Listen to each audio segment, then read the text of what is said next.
Very good morning साथियों। तो हम बात करने जा रहे हैं क्लास 10th के लिए अध्याय 1 यूरोप में राष्ट्रवाद का उदय। और ये यूपीएससी के लिए भी काफी इंपॉर्टेंट चैप्टर है जो कि लिंक कराता है, एनसीईआरटी लिंक बनाती है। तो हम इस चैप्टर को डिवाइड किए हैं 3 भागों में। महत्वपूर्ण घटनाएं कौन कौन सी हुई, महत्वपूर्ण शब्दावली क्या है इस चैप्टर में, और महत्वपूर्ण व्यक्ति कौन कौन से हैं जो कि राष्ट्रवाद आंदोलन में सक्रिय थे। ठीक है, यूरोप के राष्ट्रवादी आंदोलन में सक्रिय थे। तो शुरू करते हैं महत्वपूर्ण तथ्य से। महत्वपूर्ण घटनाएं कौन कौन सी हुई हैं। तो पहली घटना है आपकी क्या कि 18वीं सदी में कई देश जैसे जर्मनी, इटली, स्विट्जरलैंड आदि उन रूप में नहीं थे जैसे आज देखने को मिल रहे हैं। ठीक, क्यों नहीं थे? क्योंकि ये छोटे छोटे राज्यों में विभाजित थे जिनका अपना एक स्वतंत्र शासक था। जैसे भारत आज पूरा एक है, लेकिन पहले क्या था, आजादी के पहले जब सरदार वल्लभ भाई पटेल ने इसका एकीकरण नहीं किया था तो 500 से ज्यादा रियासतों में बटी हुई थी। फिर हमने क्या किया, सरदार वल्लभ भाई पटेल ने इसका एकीकरण किया। वैसे ही जर्मनी, इटली, स्कॉटलैंड जैसे आज हैं वैसे पहले नहीं थे, छोटे छोटे राज्यों में बटे हुए थे और उसके स्वतंत्र शासक हुआ करते थे। अब कहानी शुरू होती है 1789 से। 1789 में क्या हुआ कि फ्रांस की क्रांति हुई। 1789 में फ्रांसीसी क्रांति राष्ट्रवाद की पहली स्पष्ट अभिव्यक्ति थी। 1789 में फ्रांसीसी क्रांति की पहली राष्ट्रवादी अभिव्यक्ति थी। इसने क्या किया कि फ्रांस में राजतंत्र समाप्त कर दिया। किसकी क्रांति? फ्रांस की क्रांति हुई थी भाई, फ्रांस। अभी हम फ्रांस पे एक सेपरेट वीडियो बनाएंगे, फ्रांस रिवॉल्यूशन पे, फ्रांस की क्रांति पे। जैसे हमने अमेरिका की क्रांति पे बात की हुई है 10 मिनट में, वैसे ही फ्रांस की क्रांति और दूसरे क्रांतियों के बारे में बात करेंगे। खैर, अभी हम महत्वपूर्ण घटनाएं देख रहे हैं। तो 1789 में फ्रांसीसी क्रांति राष्ट्रवाद की पहली स्पष्ट अभिव्यक्ति थी। इसने फ्रांस में राजतंत्र की प्रभुता को क्या कर दिया, समाप्त कर दिया और सत्ता नागरिकों के हाथ में सौंप दी। इस क्रांति से पहले फ्रांस की एक राज्य, फ्रांस भी क्या था, एक राज्य था जिसके संपूर्ण भूभाग पर एक निरंकुश राजा शासन करता था। ठीक है। और फिर अगली घटना हुई 1804 में, जबकि फ्रांस की क्रांति में नेपोलियन का हस्तक्षेप हुआ, नेपोलियन आ गया। अब 1804 में क्या हुआ कि नेपोलियन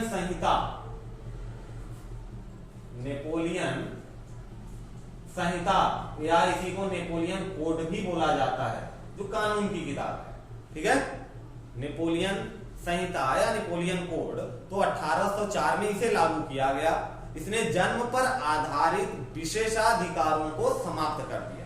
किसने? नेपोलियन ने अपने नेपोलियन संहिता या नेपोलियन कोड में 1804 में लागू किया, जिसमें कि जन्म पर आधारित विशेषाधिकारों को समाप्त कर दिया। ये जन्म पे आधारित विशेषाधिकार क्या है, आयोग के समझते होंगे। जैसे राजा अपने पुत्र को गद्दी देता है तो राजा के घर में जन्म लेना ही उसका विशेष अधिकार हो गया कि अब वो राजा बनेगा। ठीक है, इसमें न केवल न्याय के समक्ष समानता स्थापित की, बल्कि संपत्ति के अधिकार की भी सुरक्षा किया। किसने? भाई नेपोलियन कोड ने, जो 1804 में नेपोलियन ने लागू किया था। अब अगली बात आती है हमारी, नेपोलियन कोड के बारे में देख लिया कि क्रांतिकारी फ्रांस उदारवादी प्रजातंत्र का पहला राजनीतिक प्रयोग था।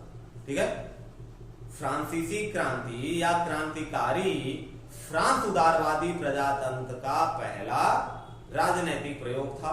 वहां वोट देने और चुने जाने का अधिकार केवल उन्हीं पुरुषों का था जिनके पास संपत्ति थी।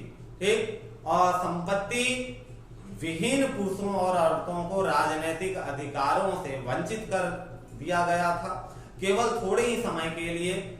जब जैकोबीन शासन के समय, किसके शासन के समय?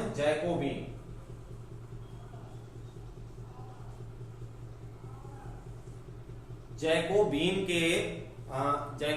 के शासन के समय सभी वयस्क पुरुषों को मताधिकार प्राप्त था, मगर नेपोलियन की संहिता पुनः सीमित मताधिकार वापस लाई और उसमें महिलाओं को अवयस्क दर्जा देते हुए उन्हें पिताओं और पतियों के अधीन कर दिया गया।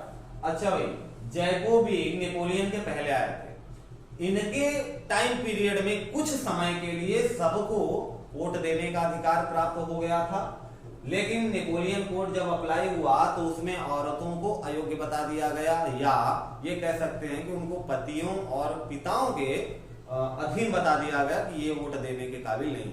अच्छा, अगर पूरी दुनिया में बात करें तो औरतों को वोट देने का सबसे पहले अधिकार किसने दिया? भारत ने।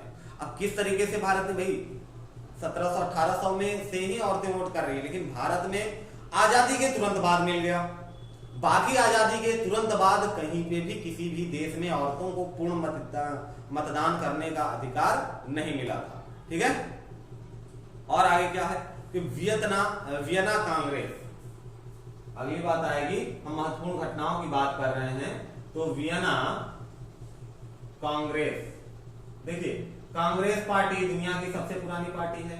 ठीक है, और भारत की कांग्रेस पार्टी तो वैसे ही 1885 में 45 में, हाँ देखिए वियना कांग्रेस के बारे में बात कर रहे हैं। और भारत में कांग्रेस पार्टी की स्थापना कब हुई थी बताइएगा। ठीक है, तो 1815 की बात है, ब्रिटेन में 1815 ब्रिटेन के अंदर।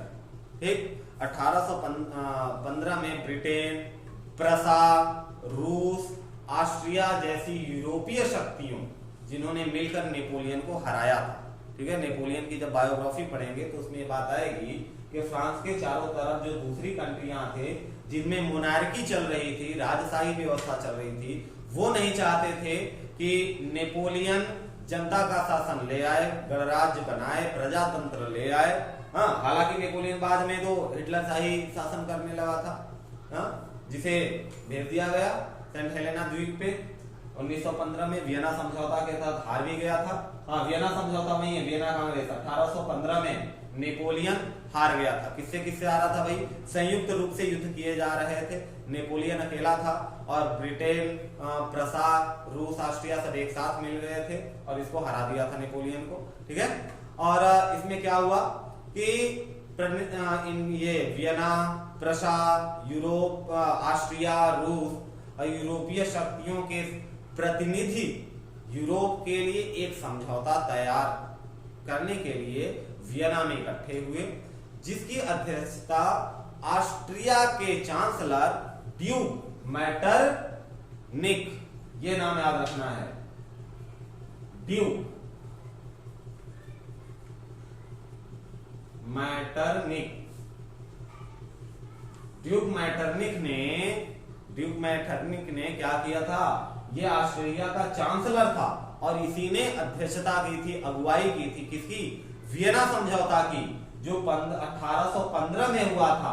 किसके बीच? नेपोलियन और ये जो 2-3 देश थे, प्रसा, ऑस्ट्रिया, हाँ, इनके बीच में हुआ था। और फिर नेपोलियन के वर्चस्व को यहाँ पे समाप्त कर दिया जाता है।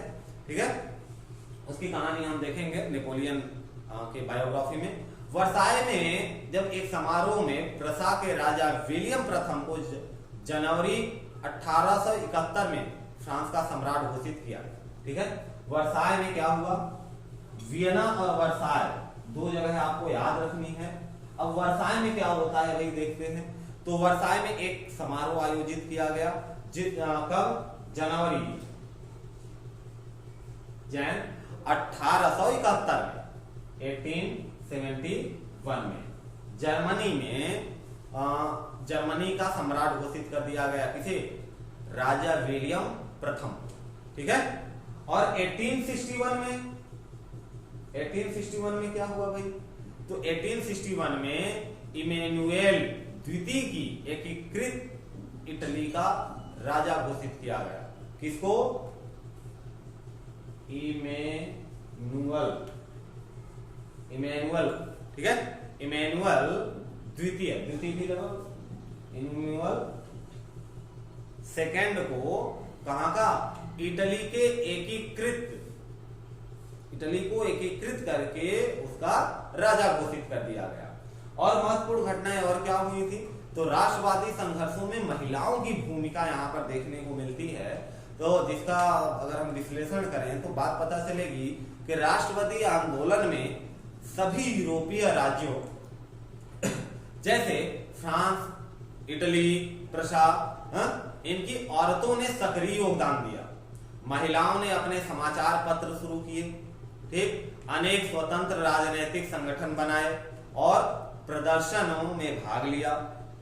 इतना होने पर भी उन्हें असेंबली में चुनावों में मत देने का अधिकार प्राप्त नहीं हुआ। भाई फ्रांस इटली की औरतों ने क्या किया, सक्रिय योगदान दिया, चुनाव में प्रचार किया, प्रसार किया, पंपलेट बैनर बांटे, बनाए, उसके बाद भी इनको मत देने का अधिकार प्राप्त नहीं हुआ। ठीक है, तो ये कुछ थी महत्वपूर्ण घटनाएं। अब हम बात करेंगे महत्वपूर्ण शब्दावली की, तो जो कि पहले चैप्टर यूरोप के राष्ट्रवाद आंदोलन में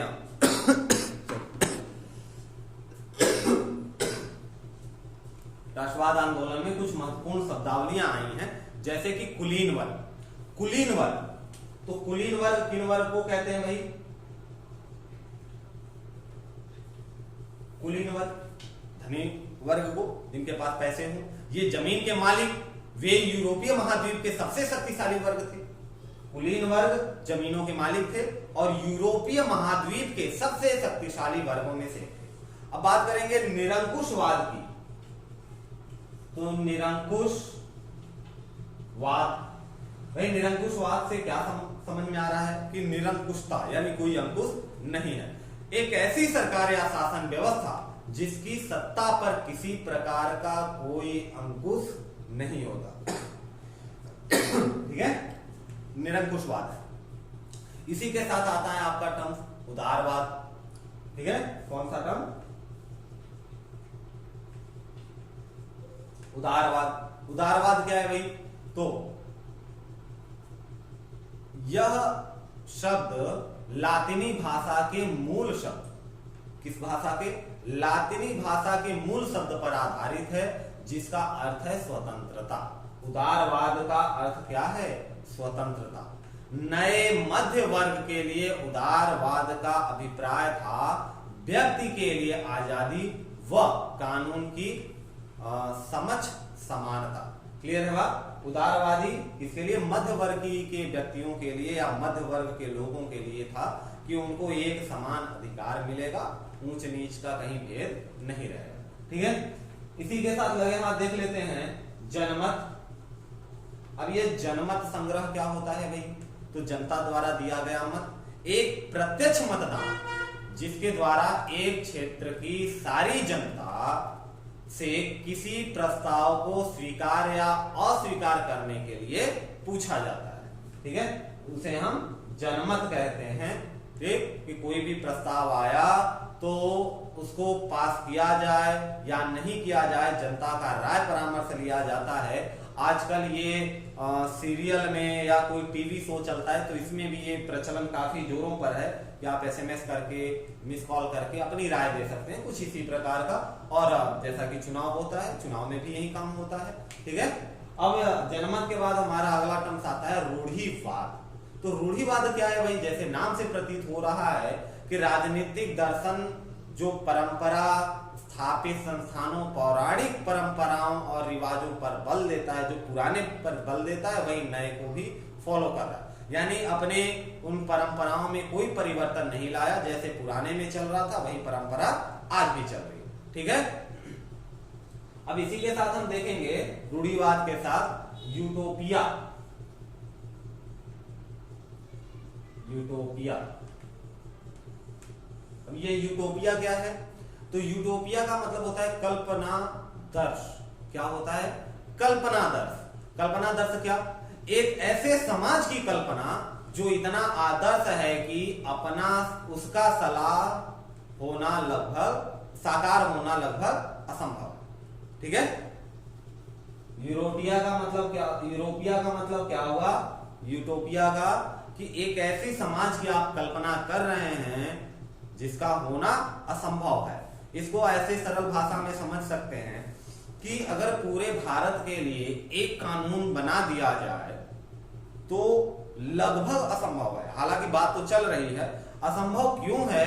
क्योंकि उत्तर भारत और दक्षिण भारत की जो विभिन्नताएं हैं वो थोड़ी सी नहीं है, बहुत ज्यादा बड़ी है। ठीक है। चाहे आप शादी विवाह को देख लो, चाहे कल्चर को देख लो, चाहे परंपरा रीति रिवाज को देख लो, तो दोनों में बहुत सारी विभिन्नताएं हैं। अगर हम समझें कि एक ही छत के नीचे पूरे देशवासियों को एक ही नियम, एक ही कानून रहे, तो ऐसा पॉसिबल नहीं है। ऐसे कानूनों को हम कह सकते हैं कि ये जो कल्पना है, कल्पना कैसी है, कल्पना दर्श है, यानी वो पूरी होने वाली नहीं। ठीक है। अब इसी के साथ वाद के साथ चल रहे उदारवाद, जनमतवाद, और इसी के साथ आता है आपका एक और वाद है रूमानीवाद। कौन सा वाद? रूमानी। अच्छा, रूमानीवाद क्या होता है भाई? तो एक ऐसा संस्कृति आंदोलन जो एक खास तरह की राष्ट्रीय भावना का विकास चाहता हो। फिर से, एक ऐसा सांस्कृतिक या राष्ट्रीय आंदोलन जो एक खास तरह की राष्ट्रीय भावना का विकास चाहता था। ठीक है। और इसी वाद के लाइन में आता है नारीवाद। नारीवाद से आप वाकिफ ही हैं, नारियों द्वारा। ठीक। अब इसमें क्या पॉइंट है भाई कि स्त्री पुरुष को सामाजिक, आर्थिक व राजनीतिक समानता की सोच के आधार पर महिलाओं के आधारों, अधिकारों और हितों का बोध नारीवाद, यानी महिलाओं को उनके अधिकार, उनके आदर्श, उनके हितों का अगर ज्ञान कराया जाए, बोध कराया जाए, स्त्री पुरुष को कम ज्यादा न मानते हुए, समान मानते हुए, तो उसी को हम कहते हैं क्या? नारीवाद। ठीक है। क्लियर है बात? अब इसी के साथ आता है हमारा एक पॉइंट, जुंकर्स। कौन सा पॉइंट? जुंकर्स। ये जुंकर्स क्या है? तो प्रसा जो एक कंट्री थी, ठीक है, प्रसा की एक सामाजिक श्रेणी का नाम जिसमें बड़े बड़े जमींदार शामिल थे। तो भाई ये वही कुलीन वर्ग ही है, कुलीन वर्ग ही है जुंकर्स। जुंकर्स क्या है? कुलीन वर्ग है। कहां के? प्रसा के। प्रसा के बड़े बड़े जमींदार जुंकर्स से संबंधित है। ठीक है। और इसी के टर्म में आता है लाइन में कि जाल वेराई, जाल वेराइन। जाल वेराइन, जाल वेराइन क्या है भाई? यह एक जर्मन शुल्क संघ था, जर्मन शुल्क संघ था जिसमें अधिकांश जर्मन राज्य शामिल थे। यह संघ 1834 में प्रसा की पहल पर स्थापित हुआ था। ठीक है। किसकी पहल पर? प्रसा की पहल पर स्थापित हुआ था। इसमें विभिन्न राज्यों के बीच शुल्क अवरोधों को समाप्त कर दिया गया था। जो एक राज्य से दूसरे राज्य में जाने के लिए टैक्सेस लगते हैं, उनको समाप्त कर दिया गया था। और मुद्राओं की संख्या 2 कर दी गई थी, पहले 20 से भी अधिक थी। और यह संघ जर्मनी के आर्थिक एकीकरण का प्रतीक था। इस जर्मनी के एकीकरण में हुआ क्या कि प्रसा के सानिध्य में जाल वेराइन नाम का एक शुल्क संघ गठित किया गया जर्मन में, जिसका काम था कि टैक्सेस को रोकना। और उस समय जब, जैसा कि हमने पहले बात किया कि छोटे छोटे कई आजाद देश थे जिसके स्वतंत्र शासक हुआ करते थे, तो उनकी अपनी अपनी मुद्राएं थी, अपने अपने इकोनॉमिक करेंसी थी। ठीक है। और उन सारी 20 से ज्यादा करेंसियां थी, तो उनको समाप्त करके सिर्फ 2 करेंसी चलाई गई और इससे क्या हुआ? एकीकरण हुआ। क्लियर है बात? इसी के साथ हमारा जो अगला पॉइंट है, ये तो यहाँ पे महत्वपूर्ण शब्दावली लगभग आपकी कंप्लीट हो गई है, आपको बुक पढ़ने पे पता चलेगा। अब हम बात कर लेते हैं महत्वपूर्ण व्यक्तियों की। तो कुछ महत्वपूर्ण व्यक्ति थे जिन्होंने यूरोप में राष्ट्रवाद का उदय में अपनी महत्वपूर्ण भूमिका निभाई थी, जिनमें से पहला नाम आता है आपका ज्यूसेपे, ज्यूसेपे, ज्यूसेपे मैक्सिनी। हाँ, मैक्सिनी का नाम सुना ये? तो मैक्सिनी का पूरा नाम है ज्यूसेपे मैक्सिनी। ज्यूसेपे मैक्सिनी ने क्या किया भाई? तो इटली का एक महान क्रांतिकारी जिसने यंग इटली नाम का आंदोलन चलाया। देखिए ये मैक्सिनी का कौन सा आंदोलन था? Young Italy. यहां से क्वेश्चन बन चुका है एग्जाम में, यंग इटली शब्द को किसने परिभाषित किया या किसने दिया। ठीक है। तो यंग इटली नामक जो आंदोलन थी, नाम था उसको किसने दिया? जूसेपे मैत्सिनी ने। क्लियर है बात? आंदोलन चलाया जिसके फलस्वरूप इटली में एकीकरण की भावना को क्या मिला? बल मिला। ठीक है, वह राजतंत्र के घोर विरोधी थे। जाहिर सी बात है, जो प्रजातंत्र की मांग कर रहा है वो राजतंत्र का विरोधी रहेगा ही। इसी मैत्सिनी के साथ साथ ही एक और नाम आता है गैरीबाल्डी। क्या नाम आता है भाई? गैरीबाल्डी।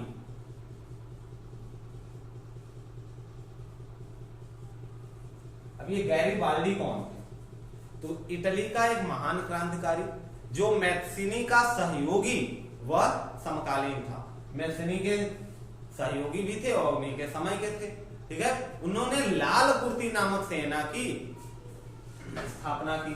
मैत्सिनी ने कौन सी सेना बनाई भाई? लाल कुर्ती।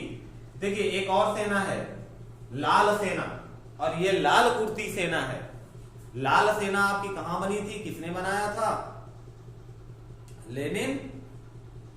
और ये किसकी बात हो रही है? गैरीबाल्डी की। इन्होंने लाल कुर्ती नामक सेना बनाई थी। ठीक है, और जिसकी सहायता से क्या किया था? ऑस्ट्रिया को हराया था और इटली की स्वतंत्रता के लिए कई आंदोलन किए थे। क्लियर है बात? अब इसी के साथ एक और नाम आता है कावूर का।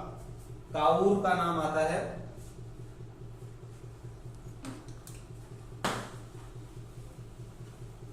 और कावूर का योगदान क्या रहा है भाई? कावूर तो कावूर को इटली का बिस्मार्क बोला जाता है। कावूर को क्या बोला जाता है? बिस्मार्क। किसका? इटली का। इटली का बिस्मार्क किसको बोला जाता है? कावूर को। ठीक है, ये छोटे छोटे लेकिन इंपॉर्टेंट पॉइंट हैं जो क्वेश्चन में बनते हैं। ठीक, वह इटली के सार्डिनिया राज्य का प्रधानमंत्री था। कावूर कहां का प्रधानमंत्री था? सार्डिनिया राज्य का प्रधानमंत्री था। उसने सर्वप्रथम अपने राज्य को इटली में मिलाने का कार्य किया। क्लियर है बात? अब हम अगर बिस्मार्क बोला गया कावूर को, तो बिस्मार्क कौन थे इनके बारे में जरा देख लेते हैं। तो जर्मनी के इतिहास में अद्वितीय स्थान प्राप्त है। ठीक है, बिस्मार्क ने जर्मनी के एकीकरण के लिए रक्त और लौह की नीति अपनाई। इनके प्रयास से ही जर्मनी का एकीकरण संभव हुआ। जैसे कि आपके सुभाष चंद्र बोस जी और सरदार वल्लभ भाई पटेल जी, इन्होंने क्या किया भाई? इन्होंने कड़ाई से काम किया। सरदार वल्लभ भाई पटेल, जैसा कि आपको पता है कि जब राज्यों का विलय हो रहा था तो 3 राज्य हैदराबाद, जम्मू कश्मीर और जूनागढ़ ये अपने मन का कर रहे थे, तो बंदूक की भाषा समझाई गई उनको सरदार वल्लभ भाई पटेल द्वारा। सावधान दंड भेद लगाया और तब जाके वो मान गए। तो रक्त और वैसे ही हम बात करें अगर सुभाष चंद्र बोस की, तो इन्होंने भी क्या किया था भाई? ये बाहर से मदद लेके आए थे। ठीक है, सेना आई थी जापान से आजादी के लिए। और हमारे पास कुछ प्रतीक भी है। ठीक, प्रतीक किसके? चिन्हों के। बिस्मार्क पता चला ना? बिस्मार्क रक्त और लौह वाली प्रणाली में विश्वास रखते थे। क्लियर है बात? लास्ट पॉइंट है आपका, कुछ प्रतीक हैं और उनके महत्व हैं। जैसे टूटी हुई बेड़ियां। टूटी हुई बेड़ियां किसका प्रतीक है भाई? आजादी मिलने की प्रतीक है। ठीक, बाज छाप वाला कवच, एक कवच जिसपे बाज, अच्छी उड़ने वाला बाज का छाप हो, जर्मन समुदाय का प्रतीक है। ठीक है, और बतूल पत्तों की मुकुट, बतूल पत्तों की मुकुट वीरता का प्रतीक है। तलवार मुकाबले की तैयारी, तलवार पर लिपुटी जैतून की डाली, अगर तलवार के ऊपर जैतून की डाली को लिपेट दिया जाए तो यह शांति की चाह है। अगर सिर्फ तलवार दिखा रहे हैं तो मुकाबले की तैयारी हो रही। ठीक है, काला, लाल या सुनहरा तिरंगा। अगर झंडे की बात करें तो 1848 में उदारवादी राष्ट्रवादियों का झंडा, 1848 में उदारवादी राष्ट्रवादियों का झंडा, जिसे जर्मन राज्यों ने ड्यूक्स ने प्रतिबंधित कर दिया था। जर्मन राज्यों के ड्यूक्स ने क्या किया था? प्रतिबंधित कर दिया था। ठीक, अच्छा, उगता सूरज, उगते सूरज की किरण, यह किस चीज का प्रतीक है? तो उगते सूरज की किरण एक नए युग के सूत्रपात का प्रतीक है। क्लियर है बात?